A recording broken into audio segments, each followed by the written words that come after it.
What's going on, guys? In this video, I want to talk about a couple of different scenarios that I've been seeing a lot more lately where business owners are doing things that really they have the intention of improving their business or upgrading their website in some way. And these new improvements end up having a negative impact on sales despite making things, from their opinion, look a lot better, look cleaner, have just a more unique look and feel to their brand. And a lot of times whenever you make these changes, it does the exact opposite of what you think. You think that having this really cool fancy website is going to set you apart from the competition, and it's going to make people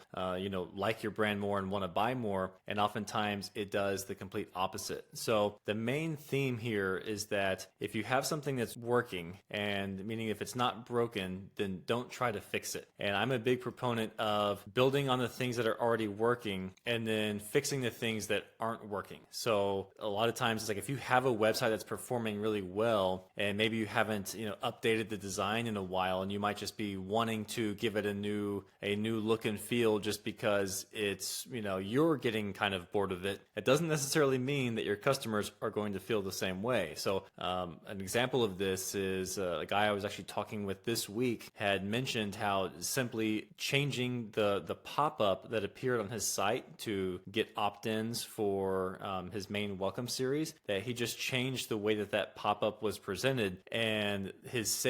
weekly sales decreased by 50% overnight. And he had that new pop-up running for a few weeks, and then he flipped it back to the old one, and then immediately sales went right back up to what they were doing before. So that's just a simple example of how one tiny little change of something where the new pop-up he did was a little less gimmicky looking than the one that was working better. And so he thought,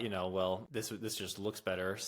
But that doesn't mean just because it looks better that it's always going to perform better. So I want to really bring up two common scenarios because I've been seeing this a lot more lately. And I think especially right now, consumers are starting to tighten up how much they're spending, and companies are looking for new ways to innovate to try to, get more sales basically. And a lot of times they end up doing things that are unnecessary. Rather than doubling down on what's working, they try to do too many new things. And so one of those most common scenarios I see is doing a really in-depth customized website. So I'm speaking specifically here more towards e-commerce businesses. So most e-commerce businesses are using Shopify, and a lot of times you're starting out on one of the free themes, or just one of the basic themes that are maybe like $100 or something. And of course you've customized it to have your own unique photos and all of your branding on there, and you've probably played around with the theme editor over time, or you've had a developer do this where you've added in different components on the site. But what I'm talking about is when you invest in a totally custom, from the ground up website design, and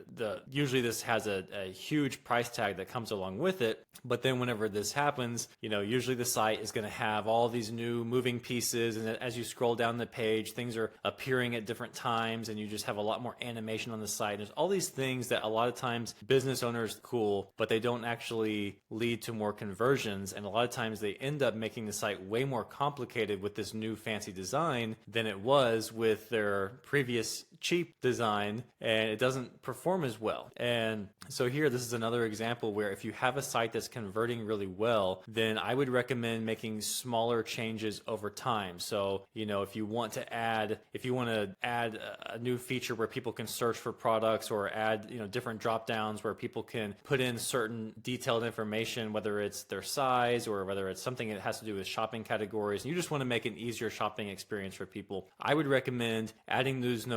new components first before doing a whole overhaul of the entire website, and see what that does, and make little changes over time. Now, yes, you're not going to see this dramatic before and after of rolling out a whole new website. And for people who are selling web design services, obviously this isn't as attractive because it's not as big of a project. But this is a way for you to take maybe some ideas or some things that you've seen in other sites that you want to see implemented on your site, and be able to roll it out and then test it and see see what changes it makes, and you haven't gone so far to where it's difficult or, expensive or time consuming to roll back if that thing ends up hurting performance. So again, just to reemphasize this point, you don't need this super complicated and expensive and fully custom website to offer people a great experience and to generate a lot of sales. You would be surprised at how many businesses, because a lot of the businesses I work with are doing millions a year in revenue, and I can't tell you how many of them are still using some of the original themes that are on Shopify. Some of them still using one of the free themes or one of those $100 themes that are on there, and of course they've just built it out and they've customized it over time. And I have seen many times where they will invest tens of thousands of dollars in this major custom website, and a lot of times it just ends up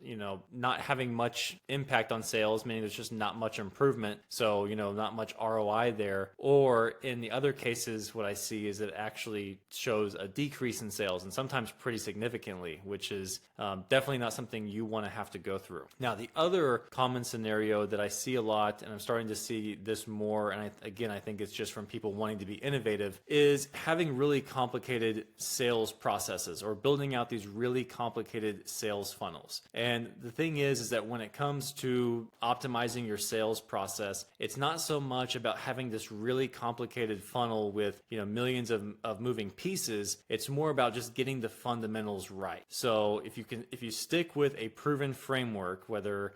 you are an e-commerce business and you're just sending people to your site and you've got some sort of pop-up offer that converts them into the welcome series, and obviously your site should be set up to where it's easy for them to browse and start shopping right away. Or if you are offering a service or info products or something, and maybe you're sending them to a funnel where first they opt in for a free training and then they're upsold on the entry-level product, and then maybe later on they're upsold on a higher ticket item. I mean, these frameworks continue to work over and over again, and the thing that's going to distinguish getting results or not getting results is not so much the framework of your funnel, it's the copy and the design of the assets in the funnel, meaning that the landing pages, the sales pages, the emails, all of that, you're using really compelling copy and you have a clean design that fits your brand. That is really what's going to make or break your success. So again, similar to doing a whole website overhaul, if you're not seeing the performance you want from your funnel and you know that you're using a proven, reliable framework that has worked for tons of other businesses of your type, then rather than doing this huge project where you just do a complete overhaul and try to have a bunch of complicated, moving parts, and there's a lot of different things you have to learn how to use, I would first start looking at the individual assets, the individual landing pages, forms, emails, all of that, and look at where you're seeing the biggest drop off in performance and attack that thing first, and just go in order with wherever in the sales process you see the biggest drop off of people. Start there and then work your way backwards and just test new copy. First you can, even if the design looks pretty good, you can leave the design the same and test new copy and do several iterations of this until you get to the metrics that you'd like to see for whether it's conversion rates or for opt-ins or for purchases or whatever, and then start making changes to the design as well if you think that it needs that. And then once you have a reliable funnel that's working, now start adding in other layers, adding in multiple funnels, adding in different steps, and start to make it more advanced. But there's no need to start with something really advanced if the simple formula is not working, right? So, because normally most businesses are going to build their early success off of something that's simple but really powerful. And then once they just have so much more traction, now they have a lot more wiggle room first of all, they have a much bigger budget to play with to add in the more advanced stuff, but they have the wiggle room to set up a big new project, and if it doesn't go as well as they were expecting to, it's not a huge deal because they weren't relying on that to drive the success of their business. So this is really just a reminder email if you are a video, if you are looking for some ways to be more innovative and to improve the sales in your business. I would say really stick with the fundamentals, focus on making sure that you have great copy and that you have really clean on-brand design before you try to do anything that's super complicated and that's going to cost a lot of money, because a lot of times those things don't end up producing the results you wanted, and now you've just wasted a lot of time and money money that could have been invested in making smaller incremental changes over time.